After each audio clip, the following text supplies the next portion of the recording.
Hey there, it's Lydia Knox Art from Three Dog Art Studio, and today I'm just going to cover a short class on pet portraits and doing pet portraits and how to tackle a pet portrait, which is lots of fun. I mean, I'm a big lover of dogs and animals, and I find that every animal has like their own little personality that comes out.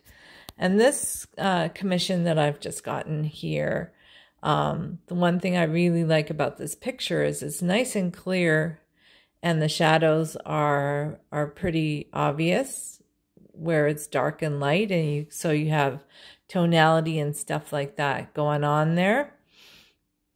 And the customer requested that I use a white background, so all this noise of this background will be gone and it'll be simplified, and the picture will be just about the dog, which is wonderful.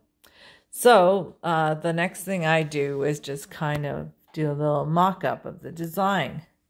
So this particular work, I have one work that is rectangular and one work that is square.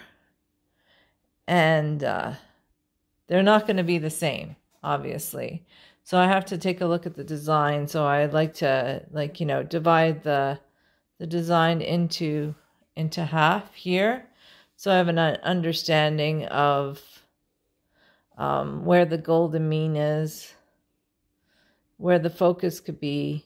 And I always try to put one of the eyes in a focus place. And there's one eye that needs to be focused on more than the other. So let's just do this here. And I find that muzzles are a square shape. Always remember that they stick out. There's his little muzzle. And there's the top of his head. Beautiful long ears.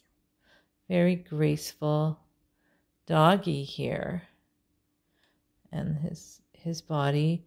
And this photo has some foreshortening, if you notice. So the viewer is looking down to the dog. So you can choose to follow the foreshortening, or sometimes lengthen it a little so it doesn't look so odd. This particular portrait, I'm going to follow it. I love the fact that this dog's feet kind of turn out in different directions, which is really sweet. So there you have it. There's the picture for the rectangular portrait. And then the square portrait is a little bit different. Let's divide it into threes here. That's a rule of threes for design. And we could probably make the eye here and the nose here, and just focus on the face of the dog. So I will be talking to the client and ask them what their preference is. It's possible that they just want me to square this off, which I can do as well. So it's good to give, if you're doing commissions, it's always good to give your client lots of choice and interact and communicate and let them know where you are in the portraits process, so that, they know that you're A, working on it, and two, that they've actually had some input, some creative input into the job, because it's someone or something that they love with all their heart, and they obviously want to hang this on their wall.